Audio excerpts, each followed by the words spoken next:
ભરીને મૂકી આવ્યા એટલે બધા બેનો આવે નાકનું પેર ચડાવે.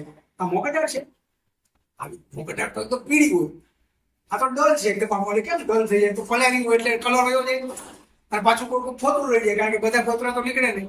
અને મિલમાં તો આખું પોલીસ થઈ જાય એટલે એકદમ ઉપરથી ફોતરું ચોખ્ખું થઈ જાય. તો આનું શું કરવું સમજ પડે નહીં. તમને આવી સમસ્યા હોય ને કે અમે વેચ્યો તો ખરી પણ અમારા માલની ક્વોલિટી નથી બનતી, પ્રાકૃતિકમાં તો હાવ નથી બનતી, તો શું કરવું? જાણું છે કેટલા લોકોની ઈચ્છા છે? બધા હાથ તો 2-3 જણા બસ ઓછી થાય ને એના માટે મિલર આપે થઈ જાય એટલે હાથ ઊંચા કરો.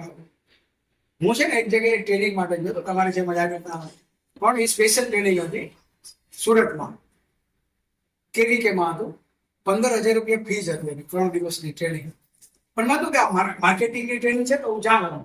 તમારા સાહેબ હતા નાસિકમાં, અને ત્યાં દારૂની મોટી મોટી ફેક્ટરીઓ છે નાસિકમાં, દ્રાક્ષમાંથી દારૂ બને, વાઇન્સ કે ને વાઇન.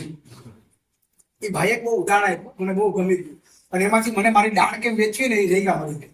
મને ખબર પડી કે આ દાળ કેવી રીતના વેચાય. તો એફપીઓમાં જે લોકો છે કે એફપીઓમાં જોડાવાનું છે કે જે લોકો મૂલ્યવર્ધન કરવા માંગે છે એના માટે બહુ અગત્યની વાત છે. તો એ સાહેબે મને ઉદાહરણ આપ્યું, તમે લોકો અમારી કંપની એટલે ત્યાં અલગ અલગ કંપની છે, એમાં માર્કેટિંગ વાળા અલગ અલગ આ ભાઈને કન્સલ્ટન્સી કરે માર્કેટિંગ. અને એ કન્સલ્ટન્ટને કીધું કે ભાઈ લંડનની અંદર એક એક્ઝિબિશન છે, આપણી વાઇન લંડનમાં લઈ જવાની છે, એક્ઝિબિશનમાં રાખવાની હતી, ઓર્ડર લઈ આવવાના છે. એ જવાબદારી આ સાહેબને આપી. એટલે 5 લાખ રૂપિયા તો સ્ટોલનું ભાડું, પછી અહીંથી લંડન જવાનો ખર્ચો, ત્યાંનો બીજા ખર્ચ, આ લોકોને રહેવાનું હોટલમાં ખર્ચા તો થાય ને, કે 20 લાખ રૂપિયાનો અમારી કંપની ખર્ચો અમારી પાછળ કહી રહ્યું કે ભાઈ. અને અહીંથી એ લોકો લઈ ગયા એના સેમ્પલ ને બધું, ત્યાં સ્ટોલમાં એક્ઝિબિશન ચાલુ થયું. બધા ફિરંગી લોકો, આખા વર્લ્ડના લોકો ત્યાં આવે, મોટી મોટી કંપની વાળા આવે, કારણ કે જે દારૂ વેચતી હોય એ કંપની જો એને પસંદ આવે તો એને ઓર્ડર આપે, તો અહીંથી બનાવીને ત્યાં જાય, એક્સપોર્ટ થાય અહીંથી આપણે ઇન્ડિયામાં. એ સાઈડે બોર્ડ માર્યું હતું, ઇન્ડિયન ગ્રેપ્સ વાઇન. શું હતું લખ્યું હતું? ભારતીય દ્રાક્ષની દારૂ, ઇન્ડિયન ગ્રેપ્સ વાઇન. આ ફિરંગી લોકો આવે, બધા ટેસ્ટર હોય, એને કહેવાય ટેસ્ટર, કંપનીના ટેસ્ટર હતા. એટલે એ લોકો ખાલી એક સીપ લે અને નક્કી કરે કે આ માર્કેટમાં ચાલશે કે નહીં, આનો ટેસ્ટ કેવો છે, આ દારૂ બરાબર છે કે નહીં, કે લોકોને કેવું લાગશે આના માટે. અને એક એક ટેસ્ટ કરવાના 25,000 રૂપિયા હોય. એવા બધા હોય લોકો ટેસ્ટર. એટલે નક્કી કરે કે હાલશે એટલે હાલે, એના પછી કંપની લોન્ચ કરે. એટલે આપણે લોકો પણ જયારે કોઈ પ્રોડક્ટ બનાવીએ ને તો ખાલી આપણે નહીં મૂકી દેવાનું. મેં 100 ગ્લાસ પીધા હતા, મેં મારું શરબત બનાવ્યું ને, 100 ગ્લાસ મેં ટેસ્ટ કર્યા હતા.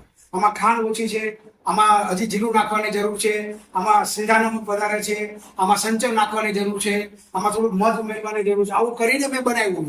પછી લખી નાખ્યું કે આટલી માત્રા હોય ને એટલે આપણું શરબત 100% ચાલે. એટલે કોઈ પણ વસ્તુ માર્કેટમાં મૂકીએ તો એને ખરાઈ કહો કે ભાઈ આલેમ છે કે નહીં, હે ને? એમને નહીં મૂકી દેવાનું, તમે ખેડૂત છે અમારું તો આવું જોઈએ એવું નહીં. આપણે પ્રોફેશનલ બનવું પડે. તો સાહેબે આવી રીતના ટેસ્ટર લોકો આવે, આમ સીપ લે, સ્મોકી આવું કઈને વયા જાય. સ્મોકી એટલે આમાં ધુવાડાની વાસ આવે છે, સ્મોકી, સમજાયું ને? એટલે લોકો જે આમ સીપ દે એમ કે સ્મોકી. એટલે સાહેબ અને એ જ કર્યું, કારણ કે એની દારૂ સ્મોકી જ બનાવી દીધું. જેવી રીતના આપણે વાડીએ ચા બનાવીએ તો તપેલું રેક હોય ને આપણે હાથસું નાખીને ચા બનાવીએ, પણ એ ચા ઘર કરતા વધારે મજા આવે કે નહીં પીવાની વાડીએ બનાવી? શા માટે? કારણ કે ધુવાડાની વાસ આવતી છે. એ વાસવાળી ચા પીવાની મજા આવે. અત્યારે સિટીમાં કુડીયું આમ ગરમ ભઠ્ઠામાં નાખે અને કુડીમાં ચા નાખે કે ધુવાડાની વાસ આવે તો લોકો ચા પીએ.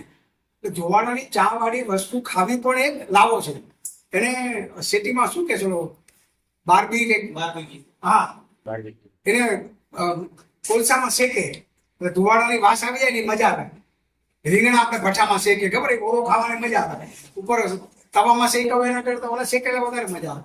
તો સાહેબ તો હોશિયાર હતા, એને ખબર પડી આ બધાને સ્મોકી લાગે છે કે ધુવાડાની વાસ એવું લઈ ગઈ છે. એને શું કર્યું, મારે પાછું એવું નથી તો બીજી દારૂ લઈને જાય પછી પાછા એક્ઝિબિશન તો પાછું થાય નહીં, તો 20 લાખ રૂપિયા તો પાણીમાં જાય. તો એને શું કર્યું, એને બોર્ડ બદલી નાખ્યું, એને લખી નાખ્યું ઇન્ડિયન સ્મોકી ગ્રેપ્સ વાઇન. સમજાણું? ભારતની ધુવાડા વાળી દ્રાક્ષની દારૂ એવું લખીને આપ્યું. પછી બધા બીજે દિવસે આવવા માંડ્યા, વાવ રિયલી સ્પૂકી, વાહ ખરેખર સુગંધ આવે છે, ધુવાડાની વાસ આવે છે, એનો માલ વેચાઈ ગયો.